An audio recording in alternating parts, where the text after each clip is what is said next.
4 pecados graves que desagradan a Dios. Necesitas escapar de ellos. Cuando hablamos de pecado, siempre pensamos en cosas terribles, como adulterio, asesinato y blasfemio contra el Espíritu Santo. Pero hay otros pecados que no agradan a Dios, pero no le damos mucha importancia y ni siquiera los encontramos tan relevantes porque se han vuelto comunes en nuestra vida diaria. Resulta que no es porque estos errores son parte de nuestra rutina. Vea lo que dice la Biblia en 1 Juan 3:8. El que practica el pecado es del diablo, porque el diablo peca desde el principio. Para esto apareció el Hijo de Dios, para deshacer las obras del diablo. Necesitas entender que el pecado es malo, porque nos saca de la presencia de Dios y nos lleva a la muerte espiritual. Por eso es tan importante que reconozcamos y nos arrepintamos de cada uno de nuestros errores. En este video veremos los 4 pecados muy comunes en nuestras vidas que desagradan mucho a Dios. El primer pecado es la mentira. El rey Salomón escribe en uno de sus proverbios 12:22: los labios mentirosos son abominación a Jehová, pero los que hacen verdad son su contentamiento. La mentira es algo terrible porque además de destruir nuestras relaciones y causar injusticia, incluso puede matar. Y eso es exactamente lo que le sucedió a Ananías y Zafira.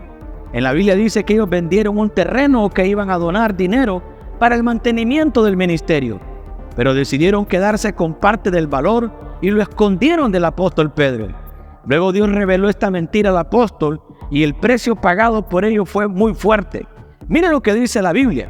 Y dijo Pedro: Ananías, ¿por qué llenó Satanás tu corazón para que mintieses al Espíritu Santo y sustrajeses del precio de la heredad?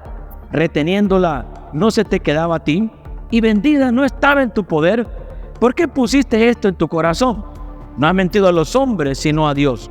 Al oír a Ananías estas palabras, cayó y expiró.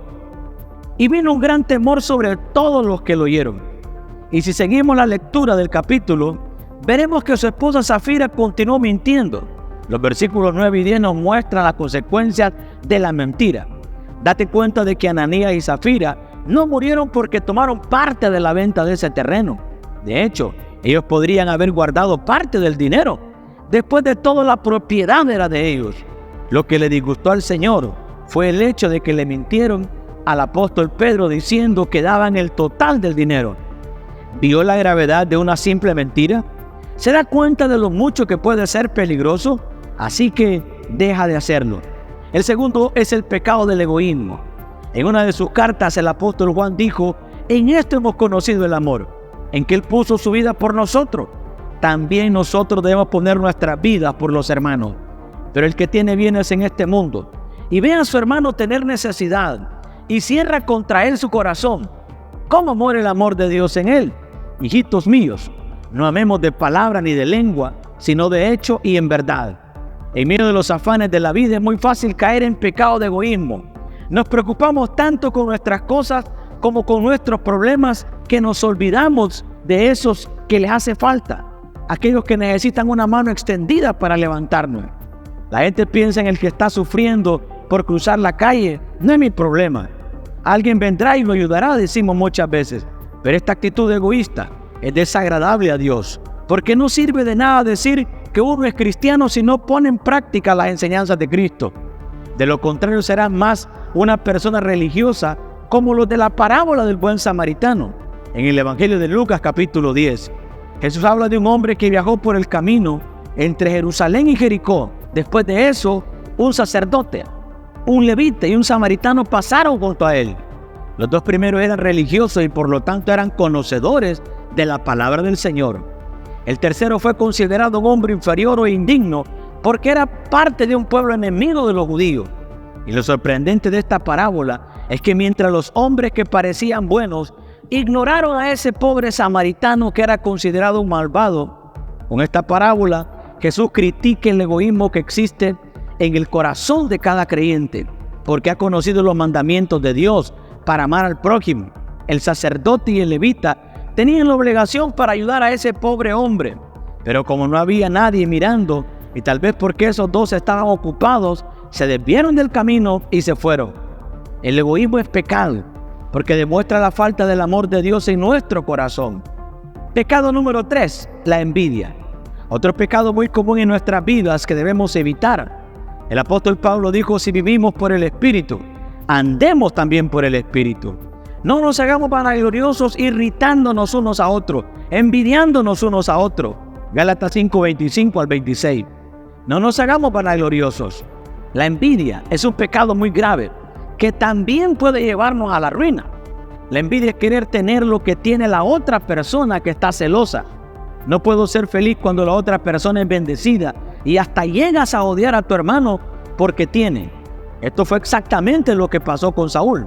Empezó a ver su vida y su reinado ser destruido cuando empezó a envidiar a David. Miren lo que narró el escritor. Aconteció que cuando volvían ellos, cuando David volvió de matar al filisteo, salieron las mujeres de todas las ciudades de Israel cantando y danzando para recibir al rey Saúl con panderos, con cánticos de alegría y con instrumentos de música. Y cantaban las mujeres que danzaban y decían: Saúl hirió a sus miles y David a sus 10,000. Y se enojó Saúl en gran manera y desagradó este dicho y dijo: a David dieron 10,000 y a mí 1,000, no le falta más que el reino. Y desde aquel día Saúl no miró con buenos ojos a David. En este pasaje vemos que Saúl estaba tan celoso de la popularidad de David que se quedó ciego espiritualmente. La gente estaba celebrando la victoria del ejército de Israel y honrando a su rey, pero él solo pudo ver el reconocimiento de David, que en ese momento era solo un soldado. Note que si la música decía solo que Saúl había matado a miles, seguramente estaría contento. Es algo muy grandioso, pero daba las decenas de miles a David. El rey Saúl decidió simplemente comparar las grandes diferencias entre los dos, y por lo tanto a sus ojos su gran éxito en las batallas fue disminuido, como si matar a 1,000 hombres de la batalla había sido poco. Y el mayor problema de la persona envidiosa es que no te contentes con ser excelente en eso. Eso le hace querer ser el mejor y el más grande. Por lo tanto, en lugar de tener celos, elige amar a la gente y regocijarse en sus conquistas. El cuarto pecado es la rebelión. ¿Cuántas veces nos rebelamos contra Dios? Debes saber que este es un pecado tan grave que el profeta Samuel lo comparó con brujería. Eso es correcto. Mire lo que él dijo: porque como pecado de adivinación es la rebelión, y como iniquidad e idolatría la obstinación. De que Dios odia la rebelión, hasta el punto que la Biblia dice que una vez envió un gran castigo a los israelitas que cruzaron el desierto hacia Canaán. En el libro de Números capítulo 16 vemos la rebelión de Coré con otras 250 personas. Ya no quisieron obedecer a Moisés, y a Dios no le gustó nada esa actitud, porque la rebelión contra Moisés significó la rebelión contra el propio maestro, porque él fue quien lo había elegido. Amados hermanos, ¿cuántas veces queremos las cosas a nuestra manera y no obedecemos a Dios? Creemos que sabemos qué es lo mejor en nuestras vidas y nos alejamos completamente de los caminos del Señor. Pero la rebelión es una trampa mortal que solo trae problemas. Así que intenta hacer la voluntad de Dios y estarás a salvo. Estos fueron 4 pecados que le desagradan a Dios. Yo sé que son muchos otros, pero quería centrarme en ellos, y si los has practicado, abandónalos cuanto antes. El Señor te ama mucho y quiere que vivas en comunión con Él. Así que pide perdón por tus errores y cree que solo Dios puede cambiar tu vida. Soy el pastor Samuel Pacheco. Si te gustó este mensaje, comparte este video con tus amigos y déjanos tus opiniones acerca de este tema. Que Dios te bendiga poderosamente y recuerda que Cristo te ama y que Cristo pronto viene. ¡Bendiciones!